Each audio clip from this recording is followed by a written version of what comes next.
Hello guys, എന്നത്തെയും പോലെ തന്നെ ഞാൻ അതിരാവിലെ എഴുന്നേറ്റ് എന്നെനിക്ക് പറയാൻ അതിയായ ആഗ്രഹമുണ്ട്. പക്ഷേ എഴുന്നേറ്റപ്പോൾ 8:30 കഴിഞ്ഞു ഗൈസ്. എന്താ രസം! സമയമൊക്കെ ഒരു പ്രശ്നമാണ് പല. ഇതൊക്കെ ഒരു രസമല്ല. ഇന്ന് എനിക്ക് ഡ്യൂട്ടി ഇല്ല ഗൈസ്, അതുകൊണ്ട് തന്നെ കുറച്ച് താമസിച്ചെന്ന് പറഞ്ഞുകൊണ്ട് കുഴപ്പമൊന്നും ഇല്ലല്ലോ അല്ലേ? എന്ത് കുഴപ്പം, ഓഫാണെന്ന് പറഞ്ഞിട്ട് കാര്യമൊന്നുമില്ല ഗൈസ്. ഡ്യൂട്ടിയുടെ കാര്യം പറയാതിരിക്കുന്ന ഭേദം. ഇപ്പോൾ വേണമെങ്കിൽ വിളിച്ചിട്ട് പറയും ഡ്യൂട്ടി ഉണ്ട്, താഴേക്ക് ഇറങ്ങിച്ചല്ല. ഇന്ന് നമ്മൾ താമസിച്ച് എഴുന്നേറ്റത് കൊണ്ട് തന്നെ ഫുഡ് കിട്ടാൻ വളരെ പാടായിരിക്കും. ഇന്ന് നമുക്ക് ഫുഡില്ലാതെ ജീവിക്കാൻ ഗൈസ്. അല്ല പിന്നെ ഇനി നമുക്ക് എന്നത്തെയും പോലെ തന്നെ കുറച്ച് കലാപരിപാടിയിലേക്ക് വേറൊന്നുമല്ല, എൻ്റെ ബ്രഷിങ് ആൻഡ് എൻ്റെ ഫേസ് വാഷ്. അങ്ങനെ ബ്രഷിങ് ഒക്കെ കഴിഞ്ഞു. ഇനി നമുക്ക് ഫേസ് വാഷ്.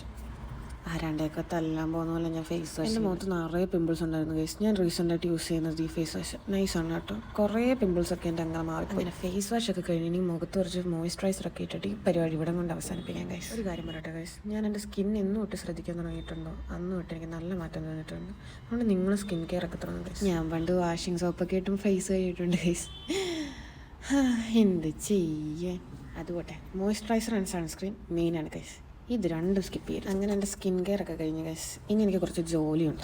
എൻ്റെ മുറി ഫുൾ അലങ്കോലമായി കിടക്കുകയാണ് ഗൈസ്. ഇന്ന് എന്തായാലും എനിക്ക് ഓഫാണ്. അപ്പോൾ പിന്നെ ഞാൻ അതെല്ലാം ചെയ്യാമെന്ന് വിചാരിച്ചു. അങ്ങനെ ഞാൻ പയ്യാത്തെല്ലാം തുടങ്ങി ഗൈസ്. ഈ റൂമിൽ സത്യം പറഞ്ഞാൽ ഞാൻ ഒറ്റയ്ക്കാണ് ഗൈസ്. ആൻഡ് ഇപ്പോൾ എൻ്റെ കൂടെ 2 ബഡീസ് ഉണ്ട്. 2 പേർക്കും ഡ്യൂട്ടി ഉണ്ട്. അവൾമാർക്ക് അപ്പുറത്തെ റൂമാണ് ഗൈസ്. പക്ഷേ എന്നെ ഒറ്റയ്ക്ക് കിടത്താൻ വയ്യാത്തത് കൊണ്ട് തന്നെ എൻ്റെ കൂട്ടിന് ഈ റൂമിലുണ്ട് 2. അങ്ങനെ എൻ്റെ വൃത്തിയാക്കലൊക്കെ ഒരുവിധം കഴിഞ്ഞു ഗൈസ്. ആഹാ, ഇപ്പം എന്താ മനസ്സിലും അലങ്കോലമായി കിടന്ന് എൻ്റെ ഷെൽഫ് ഞാൻ സൂപ്പറാക്കി. അങ്ങനെ എൻ്റെ അടുക്കിപ്പറക്കൽ കഴിഞ്ഞു ഗൈസ്. ഇനി നമുക്ക് കുറച്ച് വെള്ളം കുടിക്കാം. എനിക്ക് നല്ല ഡസ്റ്റ് അലർജിയാണ് ഗൈസ്, അതുകൊണ്ട് തന്നെ എനിക്ക് നല്ലപോലെ തുമ്മാനൊക്കെ വരുന്നുണ്ട്. എന്നാലും ഞാൻ അടക്കി പിടിച്ചു. ഇതാണ് എൻ്റെ വിൻഡോയിൽ കൂടെ നോക്കുമ്പോൾ എറണാകുളം സിറ്റിയുടെ വ്യൂ. ആയിട്ടില്ലേ ഗൈസ്. ഇനി എൻ്റെ നെക്സ്റ്റ് പരിപാടിയാണ് കുറച്ച് തുണി അലക്കൽ.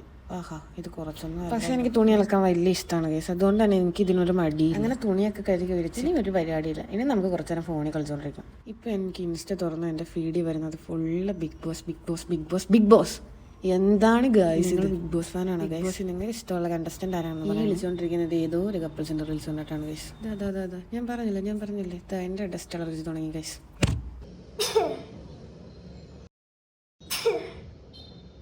റീൽസ് കണ്ട് മടുത്ത് ഗൈസ്. ഇനിയിപ്പോൾ എന്താ ചെയ്യല്ലോ? ഇനിയിപ്പോൾ ഒന്നും ചെയ്യാനില്ല, ചുമ്മാ ഇരിക്കുക. അത് തന്നെ, ചുമ്മാ ഇരുന്ന് എന്തായാലും ബോറടിക്കും. സോ നമുക്ക് കിടന്നുറങ്ങാം. സോ മൊത്തത്തിൽ പറഞ്ഞാൽ എനിക്കൊരു ഓഫ് കിട്ടിയാൽ പോലും എനിക്കൊന്നും ചെയ്യാനില്ല ഗൈസ്. കിടന്നുറങ്ങാം. അത് തന്നെ. Bye guys.